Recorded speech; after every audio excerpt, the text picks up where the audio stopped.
We knew that there was going to be some volatility this past week, and that there was, especially with the Fed minutes. We had a lot of tech earnings coming in this week. We ultimately ended the Friday session at 691.57, down around $3, actually about 250 from the previous day's close.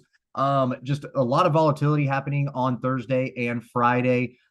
Where is that going to kind of set us up here going forward? Well, we moved our structure over here, our overall trend lines. So now this next week, we're going to be watching this 695.31 area. Anything below there, we're watching that 689.70. That is going to be a spot that we're watching. And then anything below there, we're looking right here, right around that 687 level. So at 687 is our lower trend line. That's basically where we were Friday, right there towards the end of the day. And then boom, you had that nice little quick run up into those 692 handles for just a little bit before we ended up closing at 691. So those are the levels we're looking at. To the upside in here, we're looking at 695, obviously, but then above there, we're looking at the highs at 697.84. And then ultimately, we have our focus on 700. So the question is, how quick are we going to get to that $700 level and when? Now, as far as our IV rank, we're sitting here right at 20. You have a $5 expected move priced in by Monday, 6.5 by Tuesday, almost 8 by Wednesday, Thursday, 9.22. If you go all the way out to Friday,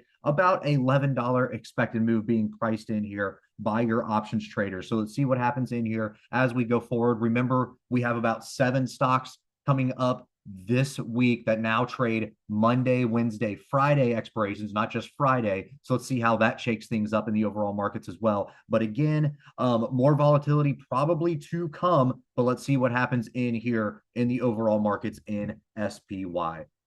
All right, guys, if you like this video, make sure to check us out on all of our social media. We also have a Discord service if you are interested, and you can find all of our socials in the description below.